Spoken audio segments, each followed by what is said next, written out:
Ay, corazón, corazón, corazón.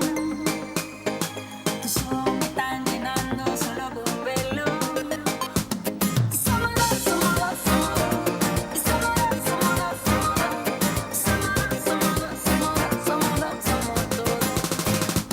Y somos dos, somos dos, somos dos. Y somos dos, somos dos, somos dos. Somos dos, somos dos, somos dos, somos dos, somos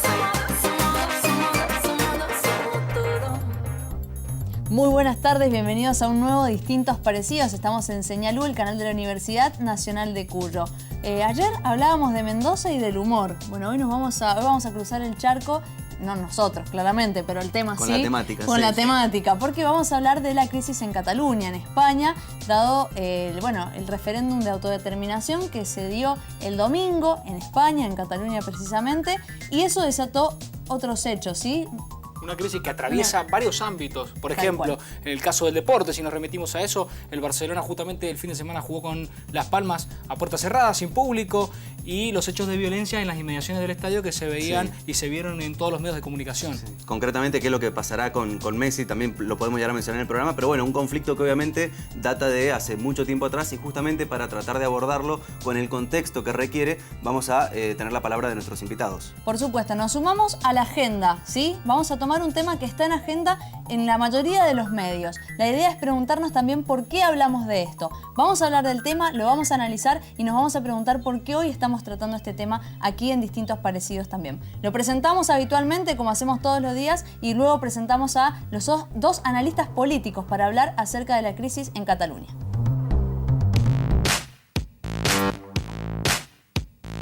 En España, Cataluña, precisamente, en un intento nuevo de lograr la independencia, convocó a una consulta ciudadana para el 1 de octubre. El presidente de gobierno español, Mariano Rajoy, la considera anticonstitucional. Están incumpliendo la ley, están incumpliendo la Constitución. We are now more stronger than ever. No quiero independencia, no quiero. No habrá referéndum. O referèndum o referèndum. No lo habrá. Volem votar. I tant que votarem. Visca Catalunya! Se puede votar que sí, se puede votar que no y se puede votar en blanco, pero se vota. La Policía Nacional y la Guardia Civil tenían la orden judicial de impedir la celebración del referéndum ilegal. El líder de Cataluña pidió la mediación internacional para resolver la situación un día después del referendo. Puigdemont exigió el retiro de las fuerzas policiales que protagonizaron los desmanes del domingo. El líder catalán condenó los actos violentos del domingo y exigió el retiro de las fuerzas de seguridad de la región. En definitiva, todo ello ha supuesto la culminación de un inaceptable intento de apropiación de las instituciones históricas de Cataluña. Han pretendido quebrar la unidad de España y la soberanía nacional. Pero por el camino yo voy a ir haciendo así. Si recibes un golpe, será solo culpa tuya. De acuerdo, entonces yo pegaré patadas al aire. Y si una parte de ti se introduce en ese aire, será solo culpa tuya.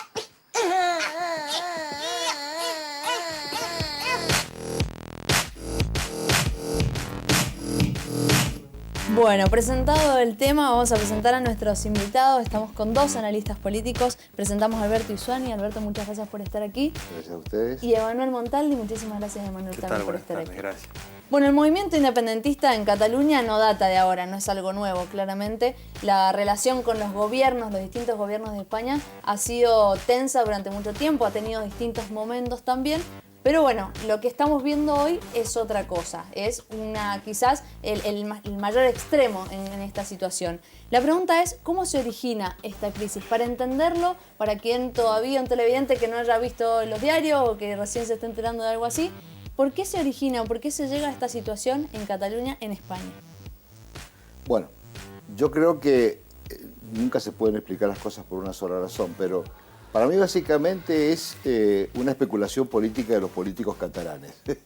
Yo creo que los políticos catalanes, en su mayoría que son hegemónicos el grupo ya nacionalista, obtiene, reivindicando el nacionalismo catalán y la independencia, más votos en las elecciones. Y los partidos nacionales españoles, como el socialista y el Partido Popular son minoría en esos países. No hay que olvidarse que después de la Guerra Civil Española, entre el 36 y el 39, Cataluña era una de las zonas de España de mayor influencia republicana. Y de alguna manera Franco era monárquico, por más que él ejerció una dictadura y tenía al rey protegido. Y ejerció sobre toda España una dictadura opresiva que aplastó las soberanías y a los países, no solamente Cataluña, el País Vasco, Galicia, Andalucía, las Baleares. Pero a medida que viene el proceso democrático, a partir del 76, empieza un proceso de democratización y de autonomización, donde los catalanes, los vascos, los gallegos, empiezan a adquirir sus propias instituciones, tienen sus parlamentos, sus presidentes, sus gobiernos, sus diarios, pueden volver a usar su idioma, sus canales de televisión y todo. Entonces la pregunta es ¿por qué esto? Y bueno, porque de alguna manera, aprovechando que lamentablemente a veces la democracia se malutiliza, están en una actitud que, ¿por qué está provocando? Porque generan, digamos, en una España que dio las autonomías pero con miedo, por el miedo a que hoy se pretende independizar Cataluña y mañana será el País Vasco, pasado y se desintegra una nación. ¿Es tan así, Emanuel? El tema de la propuesta, la intención de Cataluña de independizarse, yo coincido con lo que dice acá el profesor, es muy seria. Es muy serio porque pone, en caso de concretar la independencia, que falta un largo camino por recorrer, pone en cuestionamiento, en jaque, la unidad territorial, la existencia misma de España como una unidad territorial, porque esto también puede generar un efecto dominó. En España, por ejemplo, puede reanudarse la lucha histórica que mantiene el País Vasco por independizarse de España. Recordemos que España acaba de cerrar un proceso de negociación, que no fue tanta negociación, fue más bien de claudicación del grupo terrorista vasco ETA, que depuso las armas, se inició un proceso político y se ha incorporado a la vida civil y política del País Vasco, y esto podría generar nuevamente fuerzas independentistas en el País Vasco. Y no tenemos que perder de vista el contexto. No solamente esto está pasando en España, los conflictos autonómicos, independentistas, también están presentes con distinto nivel de agudeza en Italia, en Bélgica, en el Reino Unido, la Gran Bretaña. Entonces, me parece que en este contexto, cuando hay serios problemas que tiene que resolver la nación española, principalmente desde el punto de vista económico, me parece que es un tanto irresponsable, con fines de mera especulación política, como decía el profesor, batir el parche, si cabe el término, la vulgaridad, de la independencia de una región con todo lo que esto supone. Y si me perdonan, hay que decir que a su vez Europa está en la construcción de su continente, es decir, Europa como nación. Claro. Y el gran esfuerzo europeo después de la Segunda Guerra Mundial, pero a partir del 56, es cómo se unifica como nación. Entonces algunos dicen que esto que pasa en Cataluña, lo que pasó en Irlanda, la retirada de Inglaterra de Europa, es una reacción nacionalista al fenómeno de globalización. La pregunta es que el nacionalismo siempre es muy bueno, porque fortalece a los pueblos, los hace luchar por sus intereses, pero en determinada coyuntura el nacionalismo es disociativo y puede generar la destrucción de iniciativas de unidad, porque no olvidemos que Hitler era nacionalista, y que Mussolini, que Franco, o sea, el nacionalismo, y también Mussolini pretendía recuperar y volver a hacer su imperio. O sea, hay que tener mucho cuidado con esta reacción, y creo que entonces las autoridades españolas lo que están tratando de evitar es esto, pero porque lo prioritario no es Cataluña, es la unidad europea. Sí, la sobrevivencia de Europa, porque la desintegración europea, que está también viviendo una crisis Europa a partir de la retirada de Inglaterra, por producto de problemas que después podríamos analizar qué le está pasando a Europa. Entonces yo digo, se está tratando de construir una unidad europea. Hoy Cataluña tiene casi un país independiente, es un país con un altísimo nivel de autonomía. ¿Qué sentido tiene la independencia? que la clase política tenga embajadores, tengan banderitas, canten el himno. Si les menor. parece, podríamos ver en números, quizás un poco para entender qué significa Cataluña desde los números y por qué esta puja, ¿no? Tanto de conseguir la independencia como de que no se consiga. A ver, datos de Cataluña, la riqueza es de 250.000 millones de dólares del Producto Bruto Interno, ¿sí? Tiene una población de 7,5 millones de habitantes y es la segunda región más poblada de España. Tiene una inversión extranjera del 18,9%. Tiene una desocupación del 13,2%, es menor a la registrada en España en su totalidad. Y el estatuto con el que contaba, sí, fue aprobado en 2006, pero el Partido Popular de Rajoy lo declaró inconstitucional, que se volvió al estatuto que tuvo en su momento en el 1976. O sea, hay un adelantamiento y un retroceso en general, lo que decía yo al principio, cómo ha sido esa relación tensa con el gobierno en general. Han habido como intentos, intentos de independización a lo largo de los últimos años que han sido por lo menos más visibles en este caso, y este último, sobre todo, más que nada que han usado los medios de comunicación y se han valido de eso para a lo mejor llegar a mostrar mucho más a lo largo del mundo lo que está pasando realmente. Sí, inclusive los datos también avalan su poderío económico, que por lo menos desde lo económico invita a pensar de que podría tener autonomía, la autonomía económica la tienen.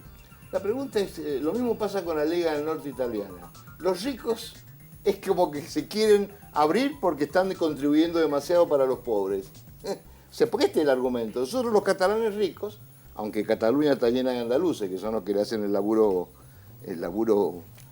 de trabajo real, porque los catalanes son más bien más industrialistas, más especuladores financieros, todos los países, digamos, o las regiones más ricas se quieren separar porque presuponen que están distribuyendo su riqueza con los más pobres. Me parece que también es un concepto bastante incómodo, porque también eso mismo se le criticaba a Alemania, que era el país rico de Europa, que a su vez ayudaba, buscando que Europa se homogeneizara, intentando ayudar a los países del norte, del sur de Europa, como era Portugal, España, Italia y Grecia, que eran los países más pobres. Y de hecho la Unidad Europea intenta una distribución de la riqueza entre los países del norte más ricos y los países del sur más pobres. Claro. Entonces, si también ahora en el sur se plantea que yo soy del norte del sur, pero soy más rico que del sur-sur, yo me voy. Claro. O sea, es una actitud muy egoísta, muy de una visión pequeña. Yo insisto, para mí es un problema de la clase política catalana. Me hace acordar mucho, acá lo dije recién, al conflicto de Malvinas, donde la dictadura militar necesitaba una causa nacionalista para ganar votos, porque sabía que estaba en crisis, que iba a haber elecciones, y que si no tenía alguna cosa que movilizar el nacionalismo, y cuando uno moviliza el nacionalismo, parece que el que está en contra de eso es un traidor a la patria. Claro. Ahora, estaría bueno también de que empezáramos a contextualizar de dónde viene este conflicto. ¿En qué contexto fue que Cataluña empieza a pertenecer al Estado español? ¿Por qué? Hay que también remontarse bien lejos ahí, ¿o no? Hay que remontarse lejos, nos va a ayudar demasiado. Yo personalmente no conozco la historia de cada región del mundo. Yo lo que sí he leído algo mucho sobre el País Vasco, que sí tiene una historia muy larga, pero los mismos vascos, como señalaba el profesor recién, después de su proceso de pacificación, como el proceso colombiano, digamos, el ETA abandona las armas, decide transformarse, los vascos, que tienen hasta creo más razones que porque han sido más luchadores militantes respecto a la autonomía, podrían plantear la independencia y no lo hacen, porque a lo mejor se dan cuenta que están tocando puntos que son demasiado delicados en una sociedad que está en crisis. Sí. Me parece que, reitero, atizar el fenómeno del nacionalismo, cuando este nacionalismo es excluyente, considera al otro como algo ajeno y amenazante, y que muchas veces está cercano a la xenofobia, teniendo en cuenta la historia reciente que ha tenido Europa, y no hay que irse a la Primera Guerra Mundial, a la Segunda Guerra Mundial. En la década de 1990 los Balcanes se desintegraron y se generó un genocidio entre los eslavos, los croatas, los bosnios, y esto ha pasado no más de 30 años.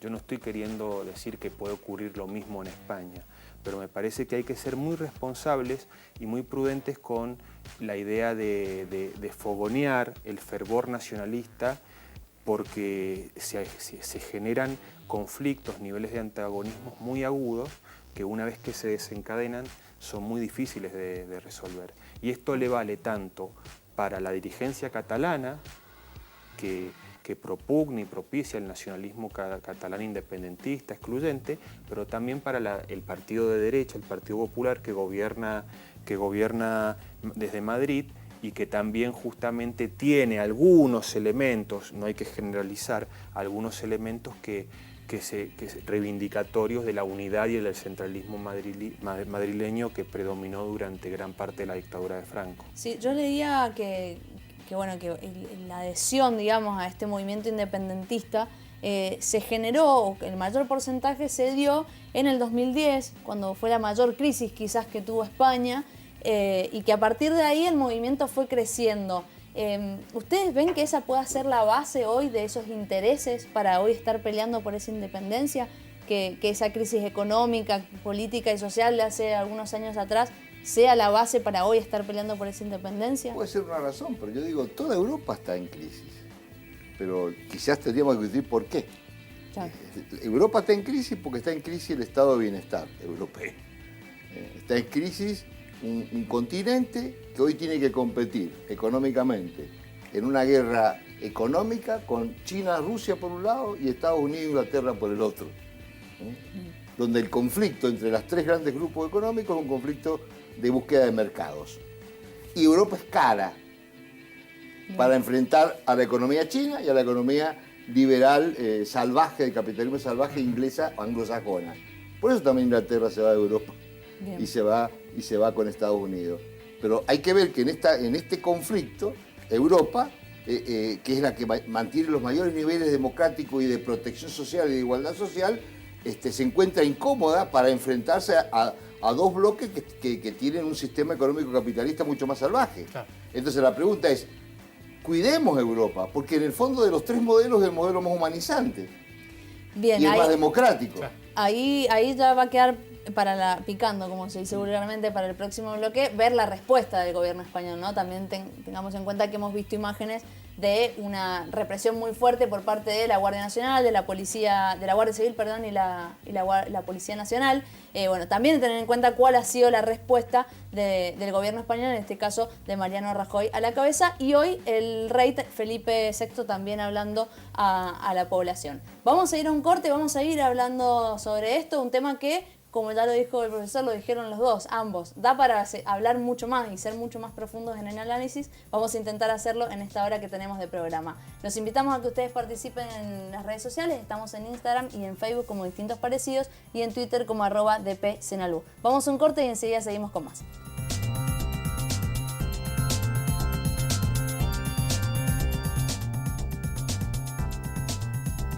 Continuamos en Distintos Parecidos, seguimos hablando de la crisis en Cataluña, de España y, por qué no, de Europa en general, como nos estaban contando ambos invitados en el bloque anterior. Pero vamos a ir a tener una comunicación con alguien que está directamente en el territorio, en el lugar del hecho. Está en comunicación telefónica Nil López, él es el primer secretario de la Juventud Socialista de Barcelona. Nil, buenas tardes, Fernando Oviedo te saluda. Hola, buenas tardes, Fernanda. Buenas noches desde España. ¿Cómo estás? Bueno, gracias por atendernos, sabemos que es tarde allá en España, pero bueno, queríamos saber o que nos contaras un poquito cómo ha sido todo esto desde el domingo hasta hoy. Sabemos que hoy hubo un paro general ahí, que también habló el rey. Efectivamente. No, pues estos días han sido, la verdad, bastante convulsos y bastante complicados. Nos encontramos el día 1 de octubre con una votación que no sabíamos bien si se podría finalmente celebrar o no, sí. Viendo la posición de inmovilismo que tenía el gobierno de España en este sentido. Al final parece que la votación pudo empezarse a celebrar, pero posteriormente, sobre las 9 de la mañana, 10 de la mañana, empezaron a aparecer la Policía Nacional y la Guardia Civil, a personarse en los distintos colegios electorales que había. Bien. Y empezaron pues a tener una actitud bastante represiva contra las personas que querían ejercer su derecho a voto, empleando pues el uso de la fuerza. Las imágenes no tardaron en dar la vuelta al mundo. Esto no fue en todos los colegios electorales que había allí. Esto pasó en algunos determinados puntos, sobre todo en Barcelona, la capital catalana. pero bueno, podríamos decir que el proceso de votación no se pudo llevar a cabo correctamente como ellos hubiesen querido, pues hubo muchos colegios donde se retiraron las urnas y, como digo, hubo también muchos actos de represión. Esto ha producido también que a día de hoy, pues bueno, ya la noche del domingo pues hubiera una situación de tensión en Barcelona y en Cataluña en general, también en parte del territorio español, donde hubo bastantes muestras de apoyo y también críticas a la actuación de la Policía Nacional y de la Guardia Civil, y cosa que ha producido que esta mañana, por ejemplo, a día de hoy, día 3 de octubre, el Gobierno de la Generalitat haya propuesto un paro masivo de la actividad económica, en el cual se han cerrado prácticamente todos los comercios, son muchos comercios, los trabajadores, los funcionarios de la Generalitat han sido invitados a no participar, a no trabajar, a participar en las manifestaciones que se celebraban, incluso cobrando su propio salario, aunque antes ha salido el ministro de Economía. Pues tenemos las cuentas de Cataluña, de la Generalitat, intervenidas ahora mismo por el Gobierno de España, porque ya se presentó esta posibilidad de que se interviniesen si seguían adelante con la votación del 1 de octubre. Y actualmente, pues, hoy ha habido la huelga, el paro generalizado, ha habido también muchos cortes de transporte, ha habido, pues, un paro masivo que se ha desarrollado también con muchas protestas en la calle que probablemente ahora siguen durando. Yo lo desconozco si ahora mismo continúan, pero hay muchísima gente movilizada en este sentido. Bien. ¿Qué tal, Nil? Buenas noches, te saluda Gastón Lucero. Buenas noches, ¿cómo estamos? Bien, vos habías mencionado justamente el accionar de la policía y algunos hechos de violencia que de algún modo significaron que no se llevaran con normalidad lo que tiene que ver esta votación, estas elecciones. ¿Puede ser que esto haya mermado la cantidad de gente que haya votado, que a lo mejor deberían o podrían haber votado mucho más cantidad de catalanes? Esto al final forma parte del terreno especulativo. Yo no sabré decir si hubiese podido votar más gente o no. Yo entiendo que puede haber gente que se haya sentido amedrentada y no haya querido salir de casa, pero en cualquier caso la movilización de la gente independentista que quería participar en este referéndum salió a la calle sin miedo en general para poder desarrollar el proceso de votación que en principio se había convocado de manera normal. No creo que haya habido muchísima gente o que sea muy sustancial la cantidad de personas que no hayan salido a la calle para poder ejercer su derecho a voto, pues la represión policial empezó, no en todos los colegios, pero empezó sobre las 9 y 10 de la mañana. Los colegios a las 8 ya estaban llenos de personas fuera, incluso algunas habían acampado el día anterior delante de las puertas para poder entrar para participar en la votación. Luego las cosas se torcieron. La actuación de la policía creo que era esperable, pero nadie se hubiese imaginado que hubiesen llegado a este extremo. Yo quisiera preguntarte, ¿cuál es la posición del Partido Socialista Obrero Español? ¿Vos sos del Partido Socialista Obrero Español? Efectivamente, sí. ¿Cuál es la posición del Partido Socialista Obrero Español respecto a esta pretensión de independencia? ¿Ustedes están de acuerdo? Sí, no estamos de acuerdo con el proceso independentista. Desde luego nosotros apostamos por un modelo distinto, por un modelo que busque el acuerdo, que busque el cambio a través de una solución dialogada, y nosotros tenemos claro el modelo que buscamos, que es la reforma de la Constitución para acabar con el Estado de las autonomías y pasar a un modelo territorial distinto a través de un federalismo. Nosotros estamos convencidos de que esta es la mejor opción. Sí. Perdón, ¿podríamos decir entonces que son los partidos nacionalistas catalanes los que han estimulado más el independentismo porque eso les traía réditos electorales? Yo creo que sí. Esto empezó, desde luego existe la semilla de todo el proceso, que creo que es la sentencia del Tribunal Constitucional en contra del Estatuto de Cataluña del año 2010, pero la primera movilización masiva se desarrolló el año 2012, o de las primeras que podría ser un poco el germen de lo que es el proceso hacia la independencia de Cataluña, y creo que Artur Mas, en ese momento el líder de Convergencia Democrática de Cataluña, hoy el actual PDeCAT, pues utilizó un poco la coyuntura social que estaba saliendo a la calle, toda la gente que estaba saliendo a la calle, para poder captar ese sentimiento de queja que tenían y proponer la alternativa de la independencia. Yo personalmente creo que cuando empezó a plantearse la independencia no era exactamente lo que se buscaba. Yo creo que se buscaba poder hacer presión para poder obtener luego alguna especie de acuerdo. Al final se trataba de una negociación. Para poder obtener una mejor financiación, más competencias. El inmovilismo del Gobierno de España hasta la fecha ha sido patente. y no se ha podido avanzar en ese sentido para que exista una propuesta por parte del Partido Popular en España de Bien, mejorar nuestras Neil, competencias y nuestra financiación. Nos comunicábamos con un argentino que está allí en España y nos decía que Mariano Rajoy hoy es una fábrica de independentistas por las acciones que ha tomado. ¿Coincidís Desde luego, con desde esta luego. expresión? Por supuesto, coincido al 100%, sí. Y después del discurso del rey de esta noche, también, el rey ha contribuido también a la fábrica de independentistas, desde luego. Yo le quería preguntar al secretario de la Juventud Socialista. Sí, el primer secretario, sí. Le quería preguntar sobre el componente sociológico del movimiento independentista español. Si la idea de independencia predomina entre qué sectores sociales, si es mayoritario la participación juvenil. ¿Qué peso tiene el movimiento independentista más allá de Barcelona, en las afueras de la capital de la comunidad autonómica? Si nos puede dar una descripción de estos fenómenos. Sí, el movimiento independentista básicamente, así a grosso modo, por las cifras que han podido moverse por distintos estudios que se han celebrado, engloba aproximadamente unos 2,5 millones de personas de los 7,5 millones que somos en Cataluña. Por lo tanto, vemos que es un sector que podemos decir que es muy grande, pero tampoco es el mayoritario. Y ha englobado básicamente distintos tipos de personas, gente que puede considerarse de clase alta, incluso las clases más humildes.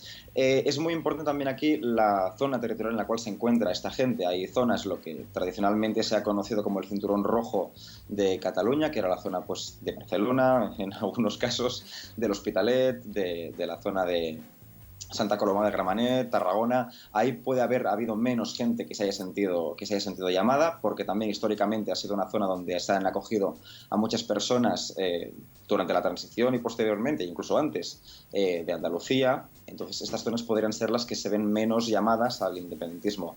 La gente catalana de toda la vida, podremos decir, que han nacido aquí sus padres o sus abuelos, esta gente sí que puede estar mucho más movilizada en este sentido. Y sobre todo la gente joven, ha habido muchísima movilización de gente joven, y creo que esto también ha sido por una gran estrategia de marketing. Al final el independentismo se ha podido ver evidente con manifestaciones, con camisetas, con consignas, algo que llama muchísimo la atención. Hay muchas personas que no pueden tener igual criterio formado sobre las consecuencias que puede tener la independencia de Cataluña, pero son independentistas al final, porque forman parte de un colectivo que se está movilizando y, queramos o no, consigue movilizar a una gente por un sentimiento identitario que tienen, en este caso de la soberanía nacional catalana, y que quiere la libertad de Cataluña, independientemente de las consecuencias que pueda tener esto al futuro o no, a nivel económico y a nivel social. Neil, ¿cómo estás? Marcelo Sastre te saluda. Hola, Marcelo. Te quería preguntar, Cataluña es una región que está fuertemente endeudada con el Estado español y en algún momento se mencionó la posibilidad de que si no le respetaban el referéndum, peligraba el pago de esta deuda que tienen con el Estado español. ¿Esto es tan así realmente? Hombre, sí, probablemente sí, pero al fin y al cabo el movimiento independentista de Cataluña, que ahora mismo es el que está en las instituciones catalanas, digamos que tiene poco margen para poder decidir unilateralmente si desean pagar la deuda o no pagarla. Básicamente nos encontramos en una Unión Europea, en un marco constitucional, se han estado respetando todos los principios básicos de lo que es el marco constitucional por parte del Gobierno de España, aunque el 1 de octubre haya podido peligrar un poco al final los derechos fundamentales con las represiones que han estado habiendo. ¿Peligro el pago de la deuda? Esto yo tampoco sabré decirlo. Esto es algo que le tendrán que preguntar al presidente Puigdemont o al vicepresidente Junqueras. No sé cuál es su intención de satisfacer la deuda o no satisfacerla. Yo imagino que en el momento en el cual estamos, primero tiene que desencallarse todo y luego ya supongo que se podrán hablar de dinero. Neil, vamos a suponer, a imaginar de que este referéndum se votó por el sí, como sucedió, que fue conseguido por el presidente Mariano Rajoy y que le dan la independencia a Cataluña. ¿En cuánto podría llegar a cambiar en el caso de lograr esta independencia, socialmente? ¿Cambiaría en algo? De nuevo estamos en el terreno especulativo. Yo no tengo ni idea. Lo único que sé es que actualmente el movimiento independentista engloba sectores tanto de derecha como de izquierda. A la hora de una hipotética construcción de una república catalana volverían a verse las desavenencias entre izquierda y derecha. Por lo tanto, creo que tampoco solventaríamos nada. Yo me he encontrado muchísima gente que tienen muchísima ilusión, que quieren la independencia porque creen que con esto se va a solucionar todos los problemas. El otro día estuve en un municipio de Tarragona y una señora que vendía en una libretería, vendía libros y decía: los libros de texto actualmente nosotros solo podemos devolver el 10% de los que no hemos vendido. Dice, a ver si con el nuevo país ya podemos enviarlos todos. Esto no necesariamente tiene que ser así. Yo entiendo que existe un sentimiento de ilusión y una ilusión para el cambio, para poder mejorar en la situación en la cual estamos. Pero no sé hasta qué punto esto podría ser viable o no viable. Han habido expertos de ambos sectores diciendo que podría ser viable y de otros diciendo que no sería viable. En cualquier caso, esto, hasta que no nos encontremos en este panorama, que lo descarto bastante en el momento en el cual nos encontramos, y dentro del marco legal tanto de la Unión Europea como de la propia España, esto hasta que nos encontremos en ese momento no lo podremos saber tampoco. Yo no soy pesimista, pero creo que, hombre, tendríamos dificultades, que todos estos proyectos, todas estas ideas que estén teniendo y las propuestas de mejora, evidentemente van con muy buena intención, pero no sé hasta qué punto pueden ser realmente factibles. Bien, sé que continuamos en el campo de la especulación y no te gusta por lo que nos has contestado, pero digo, en algún punto vos, al relacionarte con tus compañeros, al ver cuál es la respuesta social en estos casos, ¿crees que el miedo sea a que otras provincias, otros lugares de España puedan copiar el proceso que está haciendo Cataluña? Se me viene a la cabeza Galicia, se me viene el País Vasco, que ese proceso pueda ser replicado y que por lo tanto el conflicto sea cada vez aún mayor. Esto tampoco lo sabré decir. Pero digo, ese temor al momento de charlar, ¿se da? O sea, ¿es un temor que se pueda generar entre los pares, digamos, al momento de una charla, que se hable de esa hipótesis? No, yo creo que no. Como mucho el País Vasco sí que podría intentar recuperar estos anhelos independentistas que tuvieron en su día y que ahora parecen un poco más controlados, un poco más, mitigados en este sentido.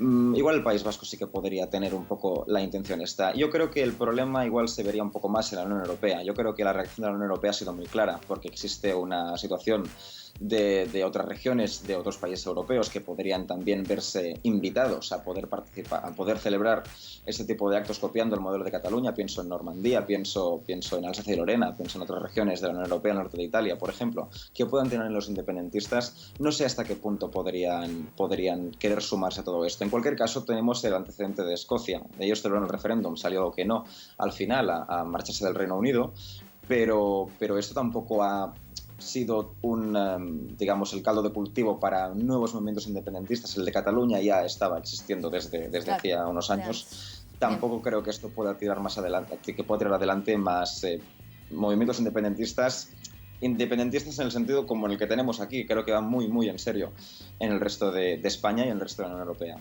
Nil, te agradecemos muchísimo la comunicación con distintos parecidos. Ahora te dejamos ir a descansar, sabemos que ya es muy tarde. Perfecto, Nuevamente, gracias por esta charla y por la información que nos has dado. Gracias a ustedes, muy buenas noches. Hasta luego. Hasta luego.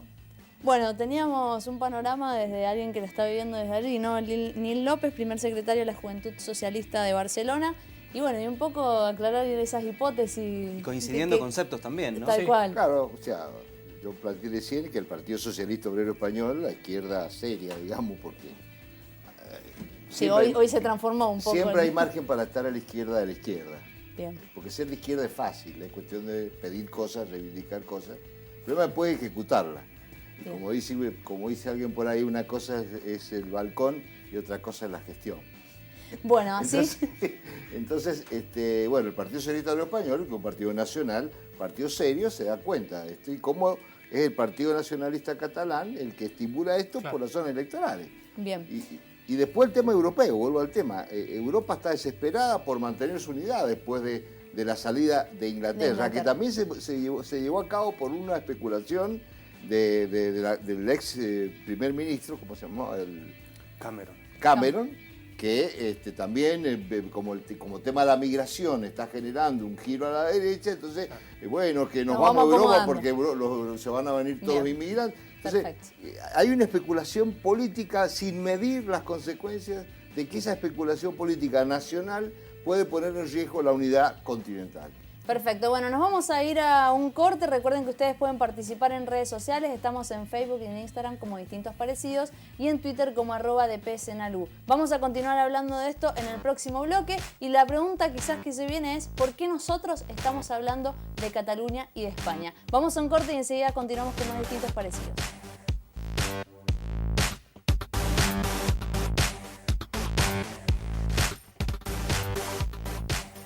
Continuamos en Distintos Parecidos y ahí en el bloque, en el corte, perdón, mi pregunta era con respecto a la respuesta que ha tenido el gobierno español, ¿sí? Mariano Rajoy, y bueno, lo que hemos visto y lo que nos contaba también recién Neil. ¿Por qué esa respuesta? Me hace ruido esa respuesta del gobierno. La respuesta es la respuesta represiva. Tal cual. Bien, pero la respuesta represiva llega al final, cuando se está por hacer el referéndum. Durante tiempo se quiso frenar y el sector independentista avanzó.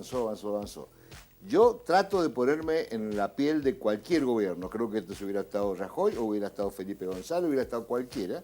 El problema es cómo vos tenés una derecha española que era históricamente no democrática, que pues aceptó la democracia, pero la democracia sabemos que genera caos, genera movimiento, y generó este movimiento autonomista que muchos temieron, porque eso podía a su vez generar después el independentismo. Entonces, ¿cómo haces vos para manejar el equilibrio entre fuerzas conservadoras que tenés en tu seno, en toda la sociedad, y al mismo tiempo me hace acordar a la plaza Tiananmen con los chinos? O sea, todo el mundo hoy la represión en Tiananmen, pero la pregunta es, o sea, ¿qué queremos? ¿Que en China pasara lo de Rusia con la perestroika? Sí, China quería llevar su proceso de modernización y desarrollo económico de forma lenta y en largo plazo. No quería una irrupción democratizante inmediata, porque a veces es muy difícil la transición entre dictaduras y democracias. Entonces, conducir la transición, si no se conduce con responsabilidad, la transición te lleva al caos.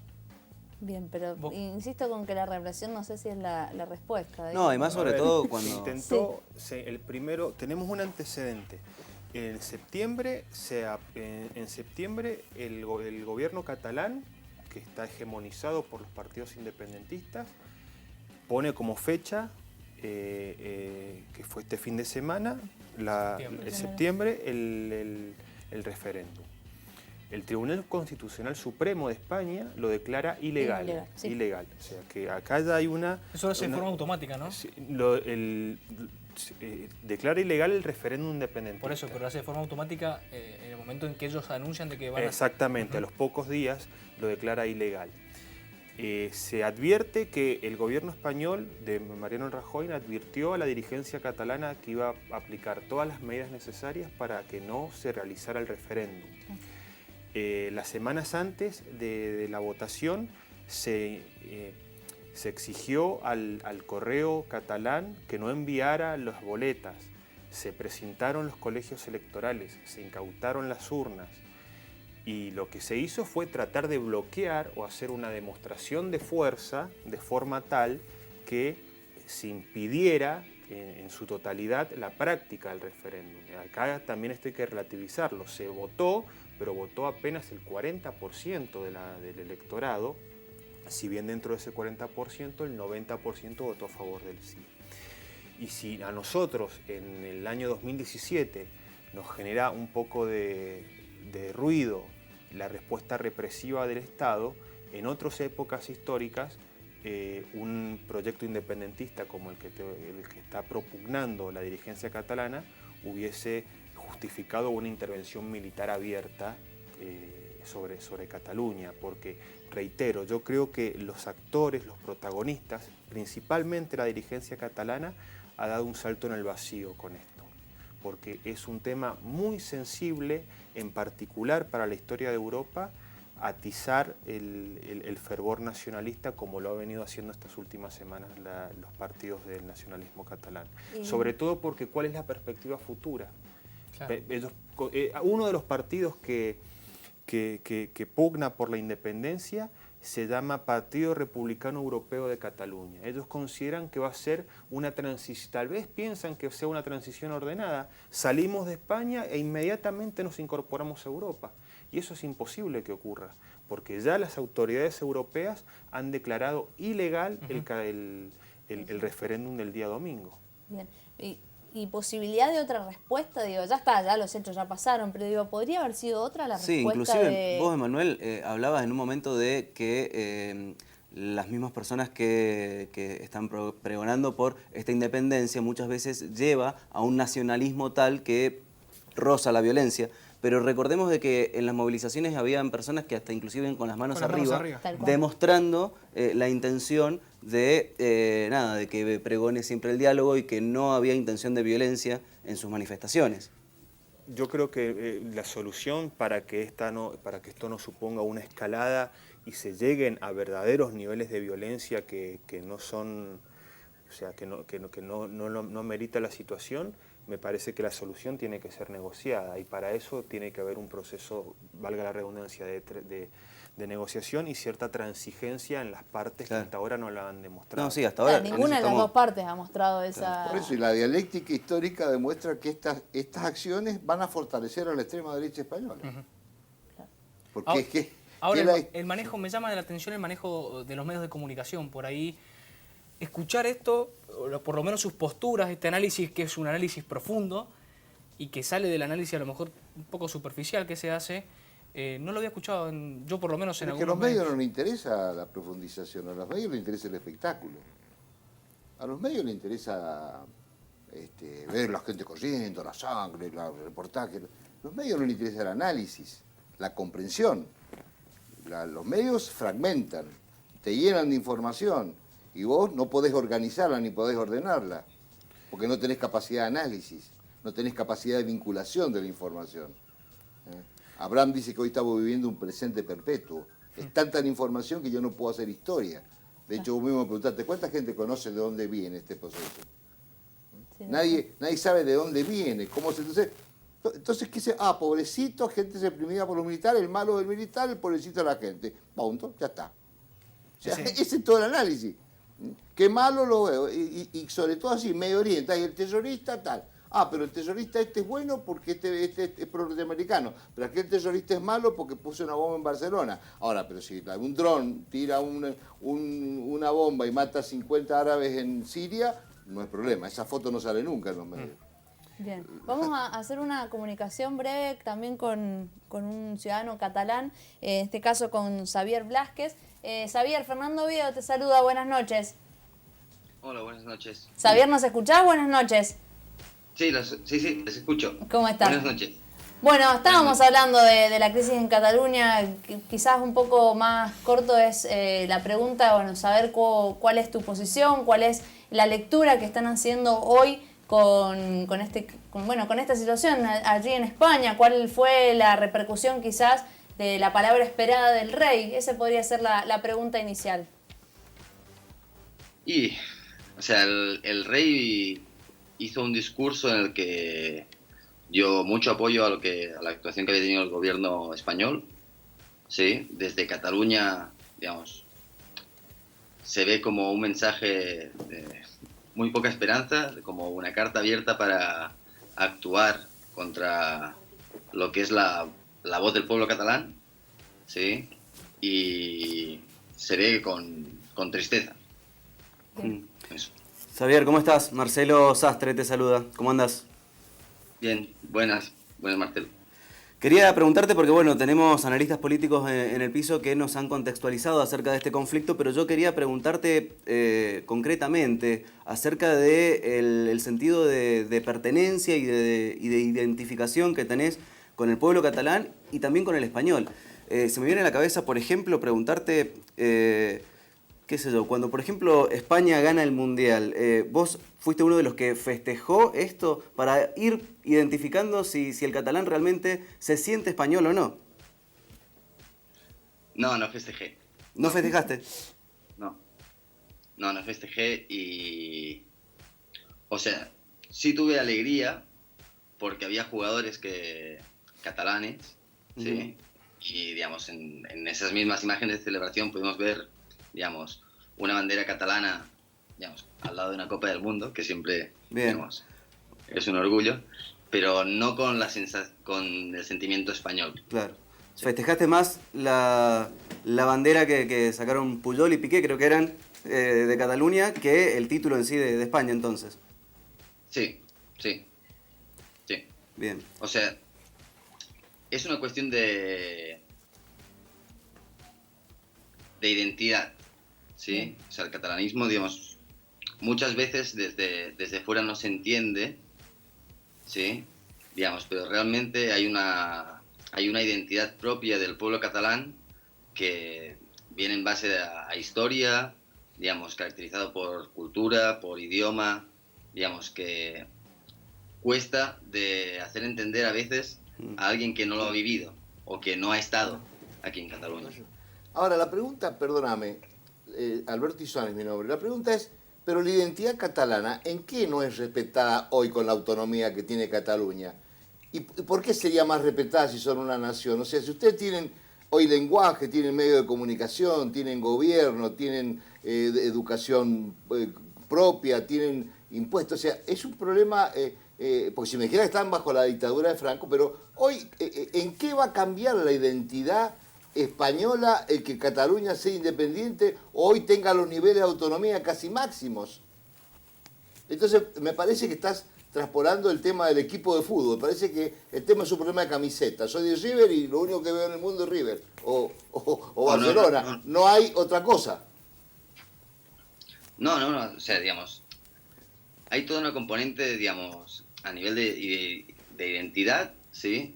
Y por otro lado, digamos, hay otras cuestiones en cuanto a educación, en las que, digamos, por parte desde el gobierno central, ¿no? Se pretende, digamos, manipular o, digamos, no dar un 100% de libertad a la hora de organizar, ¿no? Digamos, los sistemas educativos, digamos, las enseñanzas. Hay un tema económico, ¿sí? Que también existe y no es menor. Entonces, digamos, es todo un conjunto a nivel de sociedad. Bien. Xavier, te agradecemos la comunicación con Distintos Parecidos, te mandamos un saludo. Bueno, muchas gracias. Muchísimas gracias, buenas noches.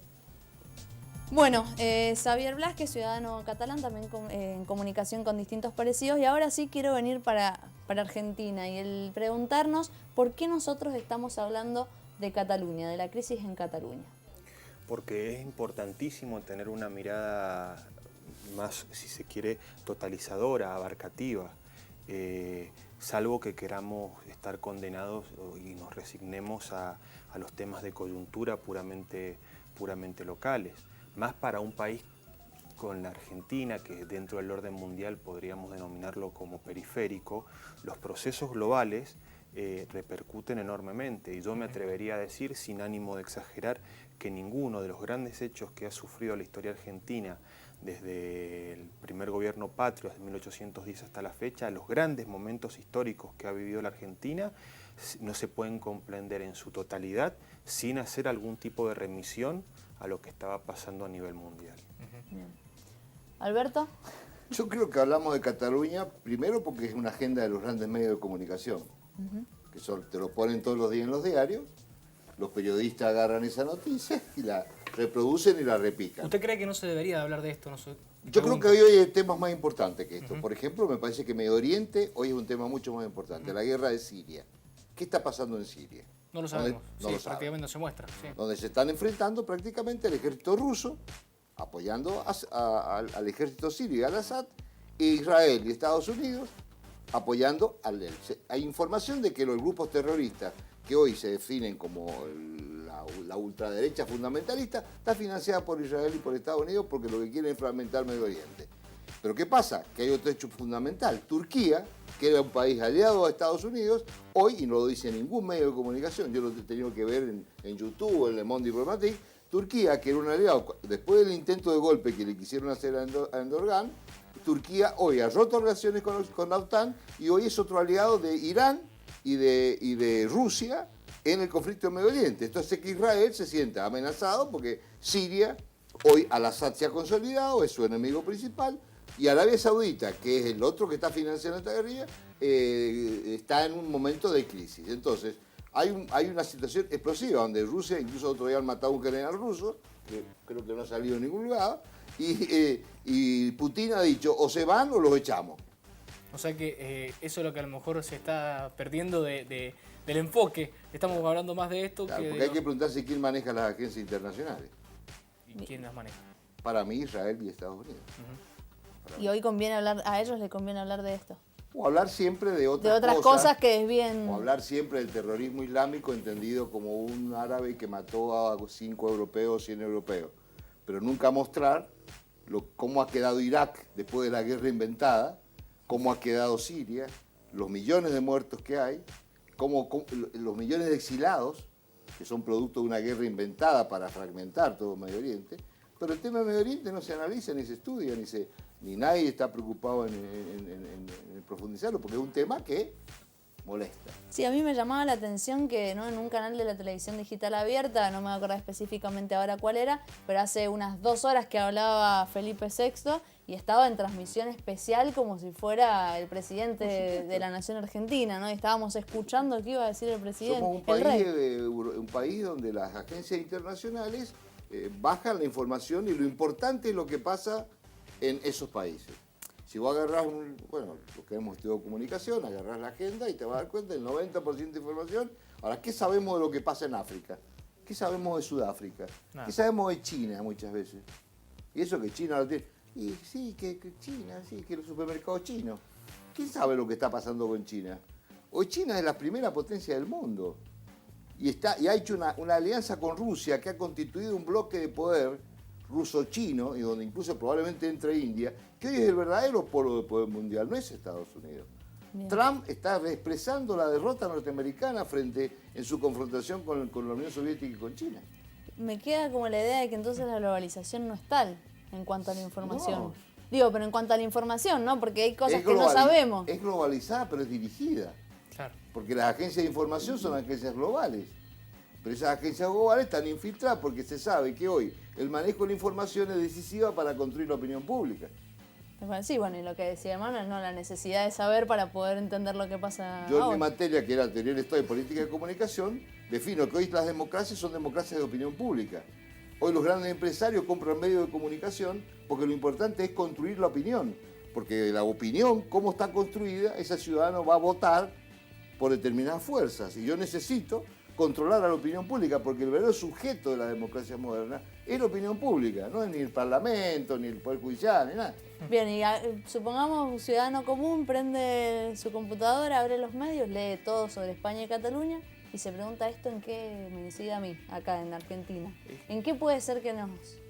A ver, ¿O yo no? Yo creo que incide muy poco, pero no hay que plantearlo en términos de en qué me afecta o en qué no me afecta, en qué me beneficia o en qué no me beneficia. No hay que plantearlo en términos utilitaristas, digamos. Claro. Es a partir de una comprensión, tal vez que se tenga desde la posición que uno ocupa en una agenda que ya ha dejado hace mucho tiempo de ser local, para empezar a ser global y para poder entender que muchos de los fenómenos de nuestra vida cotidiana que nos terminan afectando tienen su origen, su raíz en otras latitudes, en otros lugares del mundo. Yo coincido con lo que decía el profesor. Si nosotros comparamos la tragedia, la catástrofe que se está viviendo en Medio Oriente, que hay 5 guerras simultáneas que están teniendo lugar en esa región del planeta, si tomamos en consideración el estado prebélico en el que se está viviendo en el Extremo Oriente a partir de la disputa entre Norcorea y Estados Unidos. Si no perdemos de vista que en el corazón no en el corazón de Europa, es un error, perdón, en las puertas de Rusia hay un conflicto que no se ha solucionado, que es el conflicto ucraniano. Son los 3 grandes conflictos geopolíticos a nivel mundial. Lo de España es una cuestión menor, pero es la coyuntura que súbitamente captura la atención de los medios de comunicación. Ameritaría, en aras de un cierto conocimiento, que se debatiera mucho más sobre lo que está pasando en Medio Oriente, sobre lo que está pasando en el extremo oriente del mundo, que tal vez el independentismo catalán que es tal vez coincido una cuestión puramente especulativa de algunos dirigentes de la Comunidad Autonómica Catalana. Bien, bueno, nos vamos a despedir, se terminó el tiempo, da para hablar mucho más, y la más superficial era preguntarse por Messi. ¿Sí? ¿Qué pasaba con Messi? ¿Sí? Bueno, claro, en realidad Messi tiene un contrato firmado no solamente con un club, sino también para pertenecer a la Liga Española. Es decir, que si el Barcelona, o sea, si llegan a independizar, Barcelona no estaría en esta liga. Española. ¿Qué es lo que pasaría? Bueno, hemos terminado. Les agradezco a Manuel, agradezco a Alberto por haber estado aquí. Nosotros nos volvemos a reencontrar mañana a las 19 horas y agradezco a Coxis también por la ropa. Nos encontramos mañana en un nuevo Distintos Parecidos. Chau, chau.